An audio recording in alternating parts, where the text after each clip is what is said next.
Hello गाईस, तर आज आपण बनवणार आहे चिकन फ्राईड राईस. तर चला बघूया.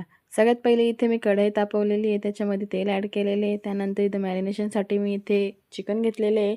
आपण इथे लाल तिखट आणि धने पावडर ॲड करणार आहे.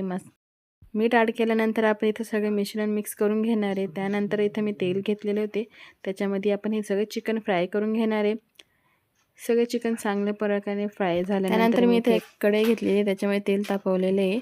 त्यानंतर मी इथे मिरची आणि अद्रक ॲड करणार आहे, ते पण आपण मिक्स करून घेणार आहे. त्यानंतर इथे मी कांदे ॲड करणार आहे, त्याला पण आपण चांगल्या प्रकारे मिक्स करून घेणार आहे. त्यानंतर इथे मी थोडं शिमला मिरची ॲड करते, थोडं पत्तागोबी ॲड करणार आहे. सगळं चांगल्या प्रकारे मिक्स झाल्यानंतर त्यानंतर मी इथे 3 अंडे घेतलेले, त्याला पण आपण चांगल्या प्रकारे फेटून घेणार आहे. फेटल्यानंतर मी ते अंडे याच्यात टाकून देते, ते पण आपण मिक्स करून घेणार आहे. त्यानंतर आपण काही याच्यात सॉसेस वगैरे ॲड करणार आहे. सगळ्यात पहिले इथे मी रेड चिली सॉस टाकलेले आहे, शेजवान चटणी, चवीनुसार मीठ ॲड केलेले आहे. त्यानंतर इथे मी धने पावडर ॲड केलेली, मटन मसाला ॲड केलेले आहे आणि थोडंसं इथे मॅगी मसाला पण ॲड केलेला आहे. आपण सगळे हे चांगल्या प्रकारे मिक्स केल्यानंतर इथे आपण राईस ॲड करणार आहे.